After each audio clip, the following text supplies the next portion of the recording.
Madame, Monsieur, bonjour. Le ministre conseiller à la Défense et à la Sécurité est sur le terrain depuis quelques jours. Rachidi Gbadamassi, dont les attributions couvrent aussi la décentralisation et la gouvernance locale, a en effet entamé depuis le 12 mars 2025 une tournée qui lui fait parcourir plusieurs départements de notre pays. Après les étapes du Zou, du Plateau et du Borgou, nous voudrions bien savoir ce qu'il faut en retenir. Le ministre conseiller Rachidi Gbadamassi a donc bien voulu nous accorder une interview pour nous faire le point étape de sa tournée.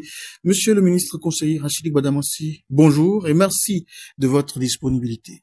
Merci beaucoup, cher ami journaliste. C'est un devoir républicain pour moi de me rendre disponible aux médias au nom du droit des populations à l'information. Alors, monsieur le ministre, après les 3 premières étapes de votre tournée, qu'est-ce qui vous a marqué? Tout d'abord, nous avons fait le point avec la mairie de Parakou, avec le préfet des départements. Nous avons également fait le point avec les autres mairies. Nous avons fait le point des dossiers en instance, voir ce qui a été fait et planifier ce qui reste à faire. Effectivement, je viens de boucler 3 étapes, comme vous l'avez dit tout à l'heure, cher ami journaliste, c'est-à-dire le Zou, le Plateau et le Borgou. Et c'est la même chose qui a marqué mon émerveillement. Il s'agit de l'ampleur des réalisations à l'actif du président de la République, son Excellence, Patrice Talon. Nous savons qu'il travaille depuis 2016 au développement de notre pays, mais lorsqu'on descend sur le terrain, en traversant et en parcourant plusieurs communes, on vit davantage le caractère intégré et équilibré du développement, tel que l'architecte et le bâtisseur Patrice Talon l'a conçu. Je suis sidéré et emporté par l'immensité du travail abattu par le président Talon en moins de 10 ans. J'ai aussi compris la nécessité de mettre en lumière certaines réalisations matérielles dont on parle très peu. Vous savez, chers amis journalistes, dans le département du Plateau, j'ai vu la transformation en cours du chef-lieu du département de la commune de Pobert avec la splendeur des infrastructures routières qui la traversent et la cité administrative qui s'impose à tous les regards lors de la traversée de la ville. Le développement, c'est d'abord une affaire de vision et c'est ça qui fait la particularité du président Patrice Talon. À Pobert, c'est aussi l'impact attendu du projet BRIC dans la commune bénéficiaire au même titre que d'autres communes, c'est-à-dire comme Djougou, Dassa, Alada, Lokossa et Aplaoué. Rien que dans la commune de Pobert, c'est plus de 22 milliards de francs CFA d'investissement en cours pour réaliser le pavage de certaines rues, le bitumage d'autres rues, la construction de collecteurs, l'assainissement des marchés, la réhabilitation des gares routières, la rénovation de la maison des jeunes et l'aménagement des espaces verts. Et c'est autant d'investissements dans les autres communes bénéficiaires du projet BRIC. C'est ça le développement, c'est ça du concret et du palpable. C'est-à-dire, comme l'a dit l'autre révolutionnaire, la voie royale pour convaincre la masse populaire, c'est le concret. Le président Patrice Talon n'est pas un homme de discours, mais un homme d'action concret. Alors, monsieur le ministre conseiller, vous venez de parler de Pobert. On sait que dans le Borgou, vous étiez à Parakou, la ville dont vous êtes originaire et maire honoraire.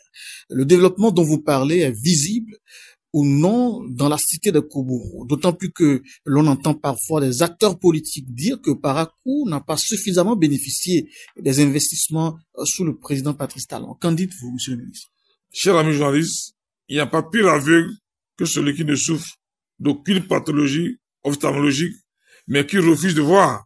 La cécité politique est le mal qui ronge malheureusement aujourd'hui certains adversaires politiques du président Patrice Talon, qui sont des fils de Parakou, mais qui font la politique contre les intérêts et le développement de Parakou. Je mets au défi quiconque, je dis bien, je mets au défi quiconque capable de me prouver que depuis 1960, un président de la République a autant investi à Parakou que le président Patrice Talon. Ce que le gouvernement de la rupture, avec la volonté politique du chef de l'État, Patrice Talon, a fait pour Parakou, c'est de jamais vu, c'est de l'inédit. Vous pouvez demander à ceux dont vous parlez, qui détiennent le prix Nobel de la malhonnêteté intellectuelle et politique, demandez-leur qui a réalisé le marché modèle de Guéma. il s'appelle Patrice Talon. Les rues de Parakou sont asphaltées par dizaines et Parakou est encore dans la deuxième phase du projet asphaltage. Nous avons la cité administrative de Parakou qui est devenue une réalité pour offrir un cadre de travail moderne aux agents des services déconcentrés de l'État. Nous avons également l'extension et le renforcement des réseaux de la SONEM à Parakou pour assurer l'accès continu à l'eau potable aux populations de la ville, 22 milliards. Il y a le stade international de Parakou qui est prévu à Bayrou dans le premier arrondissement et le stade départemental dans le deuxième arrondissement de la ville. Il y a l'hôtel de la ville qui sera construit avec un mini palais du Congrès, des réalisations historiques et jamais connues depuis notre indépendance en 1960. Enfin, Parakou qui ne dispose que de la salle d'alphabétisation déjà vétuste et délabrée aura un mini palais du Congrès pour les conférences et autres réunions d'envergure. Avec le président Patrice Talon, c'est la politique de développement et non la politique politicienne. Et cette tournée que j'effectue m'en apporte encore la preuve. En matière de développement, Patrice Talon n'est pas leur égal. C'est-à-dire, quand on lui donne 10 sur 10, ceux qui parlent et qui ont déjà fait leurs preuves auront 4 sur 20, c'est-à-dire des dirigeants médiocres en matière de planification et de construction de développement. Ce que vous ne savez pas, monsieur le journaliste, c'est que dans un mois, la construction des collecteurs d'assainissement pluvial et d'aménagement des voies de la ville de Parakou va démarrer. Ça prend en compte les 3 arrondissements. C'est un projet de plus de 19 milliards de francs CFA. Qui dit mieux? Même si on est contre le lièvre, il faut reconnaître que le lièvre s'est couru. Patrice Talon a reçu à Parakou, au Bénin, là où les autres ont échoué.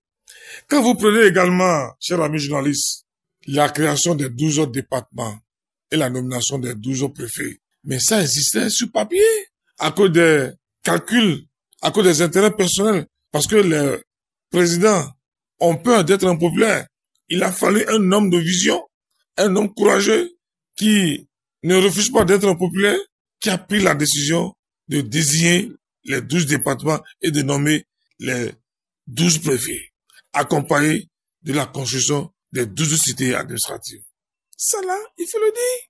Ne pas le dire fera preuve de la myopie politique, de la myopie intellectuelle, de la malhonnêteté intellectuelle. Moi, j'ai vu ce qui se passe. Je suis allé à Poubet, je suis allé à Abomey. Quand vous prenez aujourd'hui, sous toute l'étendue du territoire national, tout le Bénin en chantier, la construction des marchés modernes. C'est du jamais vu. Donc, je vais continuer ma mission et je pense que nous sommes à l'heure du bilan. Bilan contre bilan. Le président Patrice Talon gère les actifs, mais les amis d'enfants gèrent les passifs. Je suis pas en train de donner les cours de comptabilité, mais c'est une réalité. Les passifs, parce qu'ils n'ont pas un bilan à présenter au peuple. Donc, le président Patrice Talon ne fait pas de la politique politicienne, mais il est là pour le développement. Donc, monsieur le journaliste, je pense que nous sommes à l'heure du bilan. Il est temps que vous, hommes de médias, vous organisez les débats pour mettre au même niveau les informations. Encore nous, en tant qu'acteurs politiques, nous sommes là pour déconstruire le mensonge, pour désintoxiquer la masse populaire. Merci beaucoup, monsieur le ministre conseil. C'est avant de vous remercier, cher ami journaliste.